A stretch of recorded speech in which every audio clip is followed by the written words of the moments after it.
নমস্কাৰ বন্ধুসকল, স্বাগতম জনাইছোঁ মোৰ ইউটিউব চেনেল টেক সাপোৰ্টলৈ।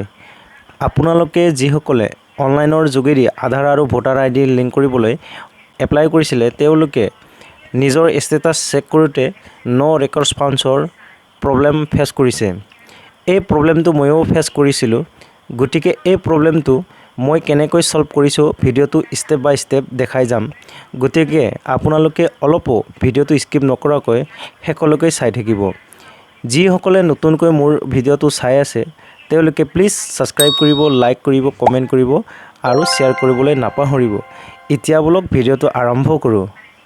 প্ৰথমে লেপটপত থকা বা মোবাইলত থকা যিকোনো গুগল ক্ৰম ব্ৰাউজাৰ অপেন কৰি ল'ব আৰু ইয়াত টাইপ অপশ্যনত টাইপ কৰিব www.voterportal.eci.gov ক্লিক কৰি দিব। এনেকৈ পেজ অপেন হোৱাৰ পাছত কাষতে দেখি থকা হোম ভোটাৰ পৰ্টেল এই লিংকত গৈ ক্লিক কৰি দিব।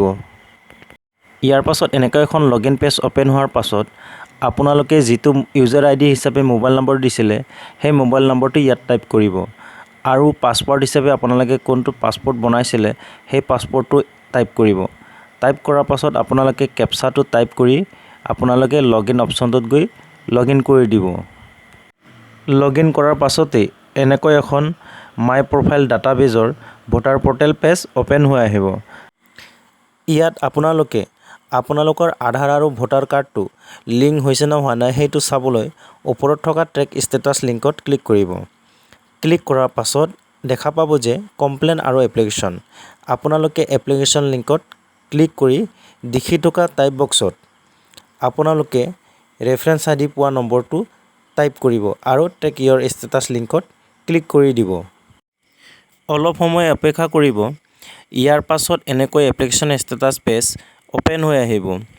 আপোনালোকে দেখা পাব যে ৰেফাৰেন্স আইডি শ্ব' কৰি থকা তাৰ তলতে ছাবমিট গ্ৰীণ অপশ্যন শ্ব' হৈ আছে।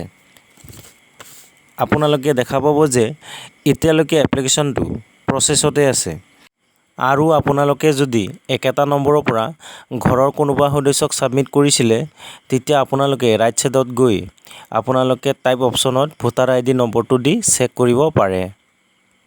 ভোটাৰ আইডিৰ নম্বৰটো টাইপ কৰি ছাবমিট অপশ্যনত ক্লিক কৰক। ইয়াৰ পাছত দেখা পাব যে অন্য সদস্যৰো এপ্লিকেশ্যন ষ্টেটাছটো প্ৰচেছত আছে। যদি আপোনালোকৰ বিয়লৈ ভেৰিফাইড কৰে তেতিয়া আপোনালোকৰ এপ্লিকেশ্যনটো একচেপ্ট বুলি দেখাব, নহ'লে প্ৰচেছতে দেখাব। এতিয়া বলক যিসকলে ৰেফাৰেন্স আইডিটো স্ক্ৰীনশ্বট কৰি ৰখা নাই আৰু মেছেজো অহা নাই তেওঁলোকে ডাটাবেজত থকা ট্ৰেক ষ্টেটাছ লিংকত ক্লিক কৰিব আৰু ইয়াত কমপ্লেইনছ লিংকত ক্লিক কৰক।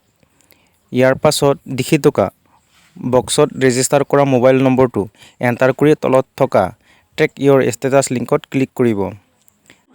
ইয়াৰ পাছত এনেকৈ এখন পেজ অপেন হোৱাৰ পাছত দেখা পাব যে record not found with given mobile.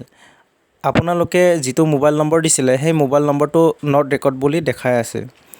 গতিকে এই প্ৰব্লেমটো সলভ কৰিবলৈ আপোনালোকে এতিয়া হোম পেজত যাব আৰু হোম পেজত গৈ দেখি থকা প্ৰফাইল লগত ক্লিক কৰিব। এতিয়া ভিউ মাই প্ৰফাইল লিংকত ক্লিক কৰক। প্ৰফাইল লিংকত ক্লিক কৰাৰ পাছত আপোনালোকে দেখা পাব যে এপ্লিকেশ্যন ষ্টেটাছ। এপ্লিকেশ্যন ষ্টেটাছৰ তলত থকা ৰেফাৰেন্স আইডি নম্বৰটো আপোনালোকে নোটবুকত লিখি ৰাখিব আৰু ৰেফাৰেন্স আইডি নম্বৰটো আপোনালোকে জেৰক্স কৰি বিএলৰ হাতত জমা দিব লাগিব আৰু আপোনালোকে যিটো প্ৰব্লেম পাই আছিলে সেই প্ৰব্লেমটো দেখা পাব যে দুদিনৰ পাছত সলভ হৈছে। গতিকে আপোনালোকে এনেকৈ আপোনালোকৰ প্ৰব্লেমটো সলভ কৰি ল'ব পাৰিব।